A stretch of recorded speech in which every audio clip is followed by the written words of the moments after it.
नमस्कार, मी अमित गद्रे. महाराष्ट्राची खबरबात या बुलेटिनच्या सुरुवातीला आपण आढावा घेऊया दिवसभरातील चर्चेतल्या बातम्यांचा. पहिली मोठी बातमी आपण बघणार आहोत ती म्हणजे संपूर्ण देशाच्या राजकारणात चर्चेचा विषय ठरलेली घटना अंबरनाथमध्ये घडलेली आहे. अंबरनाथमध्ये न भूतो न भविष्यती अशी भाजप आणि काँग्रेसची आघाडी झालेली आहे. तर इकडे अकोल्याच्या अकोटमध्ये सुद्धा भाजपाने सर्वांनाच धक्का देत थेट एमआयएमशी हात मिळवणी केलेली आहे. आणि महत्त्वाचं म्हणजे फक्त भाजप एमआयएम सोबत दोन्ही शिवसेना, दोन्ही राष्ट्रवादी या सुद्धा एकत्र आहेत.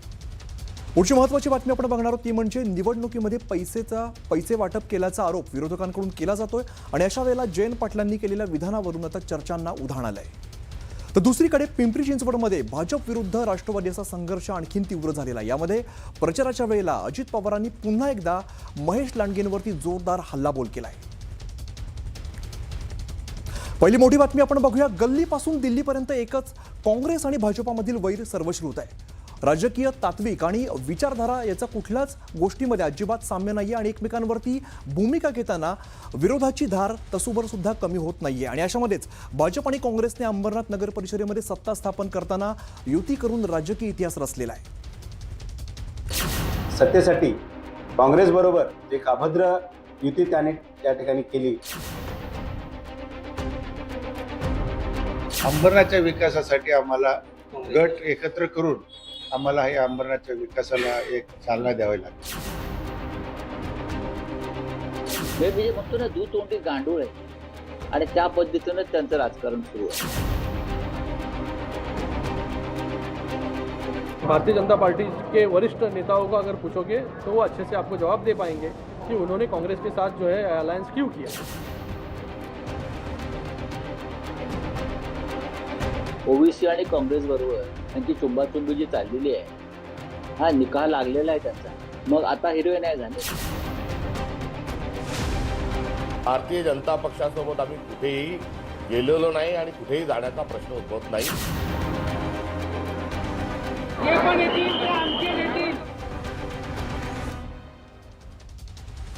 तर अंबरनाथ नगर परिषदेमध्ये एक राजकीय इतिहास घडलेला आहे. कट्टर विरोधक असलेले काँग्रेस आणि भाजपाने एकत्र येत अंबरनाथ नगर परिषदेमध्ये सत्ता स्थापन केलेली आहे.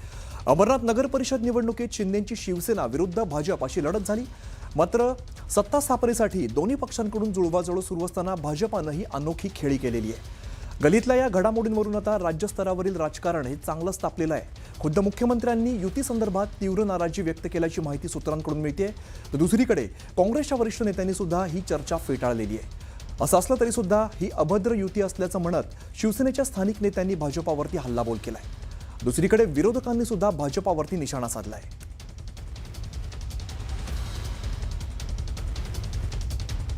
दरम्यान या युतीनंतर अंबरनाथमधलं समीकरण कसं आहे आपण एकदा बघूया.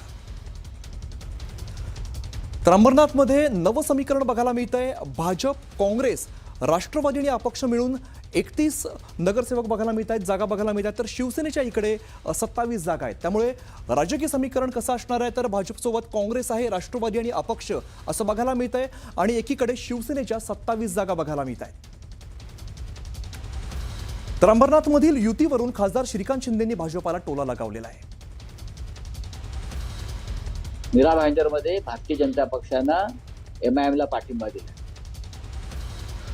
पुढे मीरा भाईंदरमध्ये फडणवीस ओबीसी भाई आणि आम्हाला ज्ञान देतात. अमरनाथमध्ये काँग्रेस आणि भारतीय जनता पक्ष एकत्र आलेला आहे. आता ते हिरवे नाही काय झाले.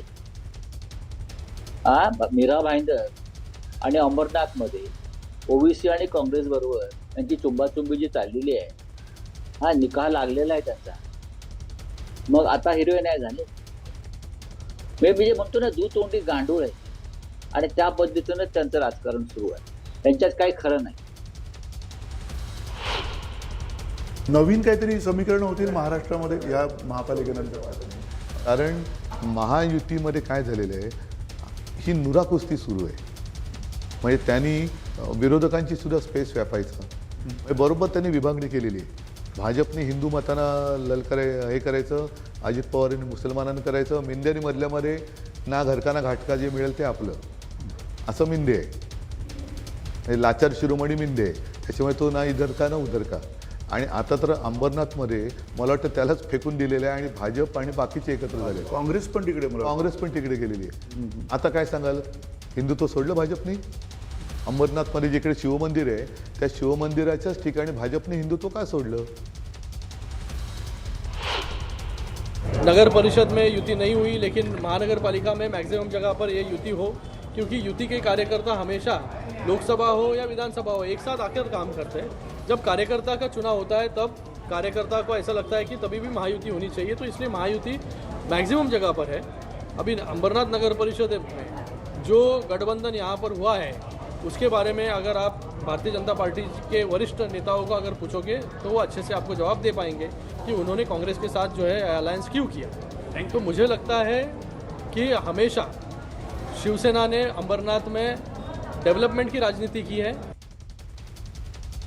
दरम्यान या संदर्भामध्ये कारवाईचा इशारा काँग्रेस प्रदेशाध्यक्षांनी दिलाय। कुठे निवडणुकीनंतर जर स्थानिक आघाड्या जर होत असतील तर त्या आघाड्या करण्याच्या अनुषंगाने देखील त्यांनी आमची परवानगी घेतली पाहिजे अशी सूचना सर्वांना दिलेली आहे। भारतीय जनता पक्षासोबत आम्ही कुठेही गेलेलो नाही आणि कुठेही जाण्याचा प्रश्न उद्भवत नाही। जी बातमी चालू आहे ती एकांगी चालू आहे आणि या संदर्भामध्ये तिथले जे तालुका अध्यक्ष आणि जे उमेदवार आमचे लढले होते यंदा त्या ठिकाणी या सगळ्या संदर्भामध्ये स्पष्टीकरण देखील आम्ही मागितलेलं आहे। तर स्थानिक विरोधातून ही युती झाल्याची चर्चा असतानाच भाजप आणि शिवसेनेच्या स्थानिक नेत्यांमध्ये यावरून आरोपांच्या फैरी झडत आहेत। स्थानिक नेते स्वार्थापोटी सत्तेसाठी काँग्रेसबरोबर एक अभद्र युती त्याने त्या ठिकाणी केली आणि त्या जो भाजपचा जो काँग्रेस मुक्त जो नारा आहे त्याला कुठेतरी छेद लावण्याचं काम या ठिकाणी अंबरनाथमध्ये झालेलं आहे। कारण की जनतेला आम्ही सांगितलं ही भ्रष्टाचार आणि भयमुक्त अंबरनाथ करणार। जर यांच्याशी आम्ही युती केली असती तर नक्कीच ही अभद्र युती ठरली असती, परंतु अंबरनाथच्या विकासासाठी आम्हाला हा गट एकत्र करून आम्हाला हे अंबरनाथच्या विकासाला एक चालना द्यावी लागेल। केवळ अंबरनाथ नगर परिषदच नाही तर अकोल्यातल्या अकोट नगर परिषदेत सुद्धा युती चर्चेत आलेली आहे। कारण अकोटमध्ये ओबीसींचे एमआयएम आणि भाजप एकत्र आलेले आहेत। त्याचं घडलं असं की नगर परिषदेत भाजपाचा नगराध्यक्ष निवडून आला, पण काँग्रेस आणि वंचितला वगळून अकोट विकास मंचाची स्थापना केलेली आहे। यामध्ये भाजपापाठोपाठ 5 जागा जिंकणाऱ्या एमआयएमचा सुद्धा समावेश आहे। याशिवाय या आघाडीमध्ये ठाकरेंची शिवसेना, शिंदेंची शिवसेना, अजित पवारांची राष्ट्रवादी, शरद पवारांची राष्ट्रवादी आणि बच्चू कडूंचा प्रहार जनशक्ती पक्ष सहभागी झालेला आहे। कालच या नव्या आघाडीची नोंदणी अकोला जिल्हाधिकाऱ्यांकडे करण्यात आली आहे। भाजप आणि एमआयएम एकत्र आल्यामुळे यावरून राजकारण मात्र चांगलंच तापलेलं आहे। दरम्यान या प्रकरणी भाजपाचे स्थानिक आमदार प्रकाश भारसाखळे यांना कारणे दाखवा नोटीस पाठवण्यात आली आहे।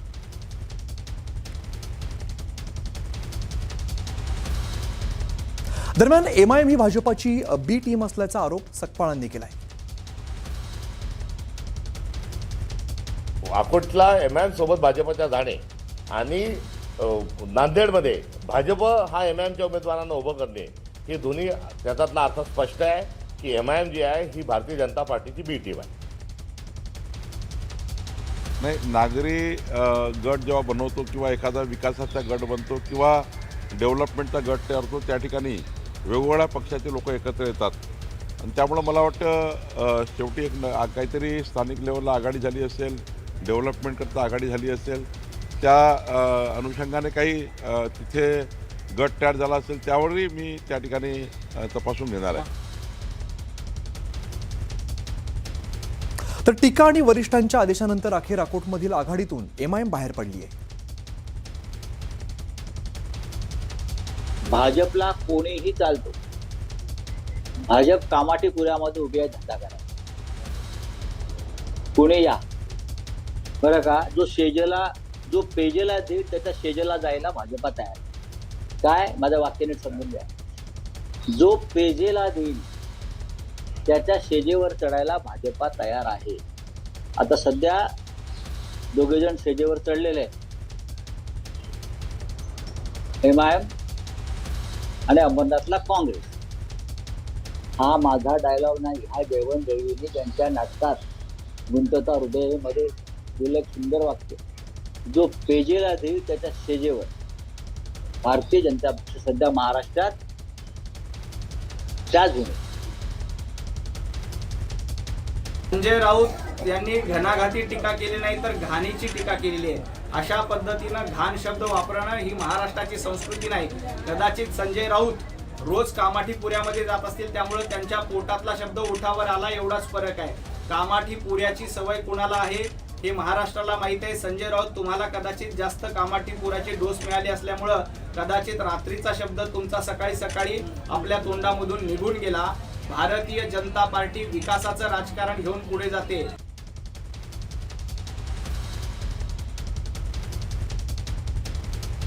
उन्हें ये मालूम नहीं था कि उसमें बीजेपी भी है, महायुति के घटक भी है. उन्हें बताया गया था कि उसमें महाविकास आघाड़ी के घटक है, उसमें उबाटा के भी नगर सेवक है, उसमें राष्ट्रवादी तुतारी के भी नगर सेवक है और प्रहार के भी नगर सेवक है. पर बीजेपी के और हमारे सिद्धांत कहीं मिलते नहीं हैं. इसके लिए पार्टी ने उन्हें तुरंत आदेश जाहिर किया है कि इस नगर विकास आघाड़ी से समर्थन वापस ले लो. अगर तुम अपना समर्थन वापस नहीं लेते हैं तो पार्टी आपके खिलाफ कानूनी कार्रवाई करेगी और आपको बर्खास्त करेगी.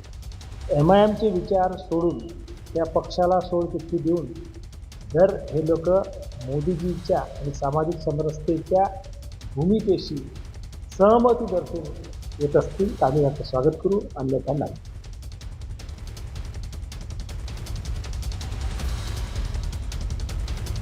महापालिका निवडणुकांसाठी प्रचार आता अंतिम टप्प्यात आलेला असून राजकीय वातावरण चांगलंच तापलेलं आहे. यंदा मराठवाड्याची राजधानी संभाजीनगर महापालिकेकडे संपूर्ण राज्याचं लक्ष लागलंय. छत्रपती संभाजीनगरमध्ये माजी खासदार इम्तियाज जलील यांच्या वाहनावरती हल्ल्याचा प्रयत्न झालाय आणि या वाहनात इम्तियाज जलील पुढच्या सीटवरती बसलेले होते. सुरुवातीला काळे झेंडे दाखवल्यानंतर पोलिसांनी लाठीचार्ज केला, तर दुसरीकडे जलीलांवरती झालेला हल्ला ओवेसींनी या हल्ल्यानंतर ओवेसींनी जलीलांची भेट घेतली आहे.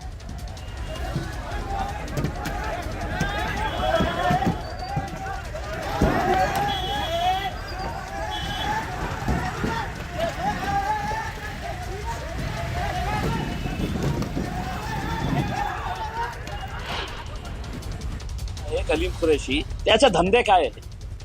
त्याचे धंदे गुटखेचा कारोबार करणारा, बायोडिझेलचा 2 नंबरचा धंदा करणारा आणि जे शाळकरी मुलांना राशन मिळतं खिचडीचा, ते राशन ते उचलून गुजरातला अहमदाबादला पाठवतो.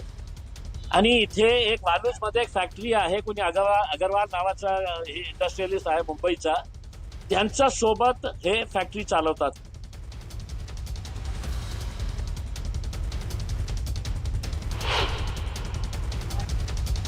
ये जो गुंडे हैं ये वही लोग हैं जो लोकसभा और विधानसभा के अंदर अतुल सावे और संजय सिरसाट के बोलने के ऊपर ये सारा खेल खेल रहे थे.